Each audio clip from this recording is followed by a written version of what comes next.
Welcome to you all. And many thanks to our organisers for putting on what we think is a really important day in terms of human rights and health, and indeed in terms of impact assessment. As I've said already, you are the lucky few. Organisers definitely underestimated the level of interest, and I think that's a really important sign of where we're at with this particular agenda. We could have filled the room again. However, we're recording and we're going to be able to run this session with equality and diversity teams and others who will be interested in using this information to take forward their impact assessment work.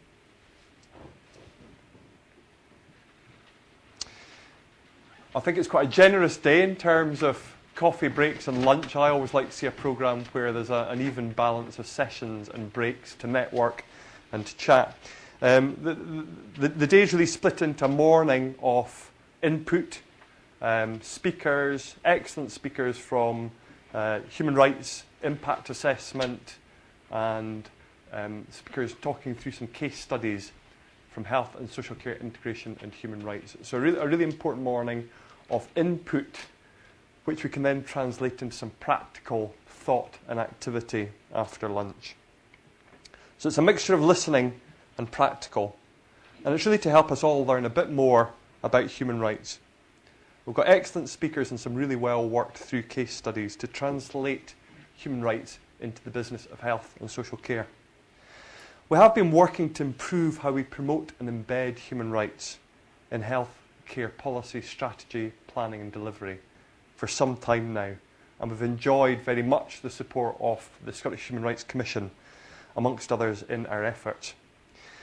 The human rights-based panel approach, participation, accountability, non-discrimination and empowerment, underpinned by legislation, has been incredibly useful, I think, in how we consider human rights across all that we do. And some of our recent developments that relate directly to this panel approach include the NHS quality strategies, person-centred ambition, which we're currently taking forward through the design and establishment of a national person-centred health and care programme, which will formally launch on the 20th of November. And the aim is to put people clearly at the centre of their health and services, to remove institutional barriers between health and care providers, and to move from what's the matter to what matters to you, and also to put much clearer accountability in place. And within that programme, we've got a specific commitment to embed co-production and asset-based approaches across all that we do. We have the Patient Rights Scotland Act, which was introduced last year, and the associated charter, which was published on Monday of this week. And that's been designed with people to ensure they have information about their rights and responsibilities when using services, and they know what to do if these haven't been met. This has been supported by a major staff awareness campaign, payslip messaging and roadshow tours. We've done work around our complaint system to ensure that people can feedback, offer compliments or share concerns without the fear that will impact on their care, and that they're sure that their feedback will lead to improvements in service delivery. We've introduced a patient advice and support service to offer signposting and support to help people get the service they need, where and when they need it, and to make sure they understand what their rights are. But importantly, and why we're here today, our work to embed human rights across policy and planning through our integrated health inequalities approach, which brings together an understanding of a whole range of issues which are important in terms of thinking about how we plan and deliver our services, including socioeconomic status, geography, employment, alongside the well-known protected equality characteristics and also human rights issues. I'm a great believer in impact assessment as a vehicle for understanding how we can deliver better, fairer and more person-centred services.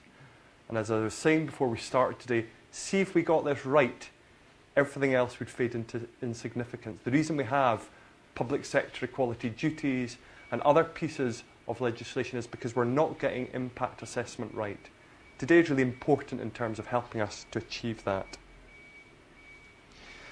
And it's obviously not just me that believes that impact assessment is important. It is embedded in the new Scottish specific equality duty, and also colleagues from the Scottish Government, the Scottish Human Rights Commission and others have been working to develop more integrated equality and human rights impact assessment approaches.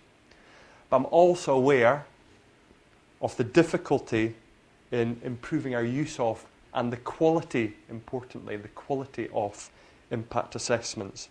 And there's still quite a lot of work to do here. And we welcome your thoughts about how we might take that forward from today. In our pilot work and evaluation to develop our integrated health and equalities impact assessment, one of the key issues raised was people's lack of familiarity with human rights, which was getting in the way of their ability to identify what the specific impacts might be. Today, in many ways, is part of the ongoing support to continue to develop and share our understanding of health and human rights impact. NHS Health Scotland have worked with the Commission to develop some really useful case studies based on policies that either have had or are due to have health inequality impact assessment. And these cover Scottish Government proposals on the integration of health and social care, NHS Tayside's dementia care planning, Ayrshire and Arran's community ward, and CME's national campaign. We're going to hear more about these in due course. They provide excellent scope for us all in helping to understand human rights impact. So, without further ado then, and to provide us with a more detailed introduction to health and human rights, I'd like to offer a very warm welcome to Professor Alan Miller, the first and indeed current chair of the Scottish Human Rights Commission. Alan has worked globally as well as locally, from Castle Milk to the UN, advising. It's a great line, that, isn't it? Castle Milk to the UN. No, it's mine. I wrote it. Castle Milk to the UN. Advising, driving forward and building capacity on human rights. And he's taken a strong interest in working with us to share his expertise in health and social care. Alan.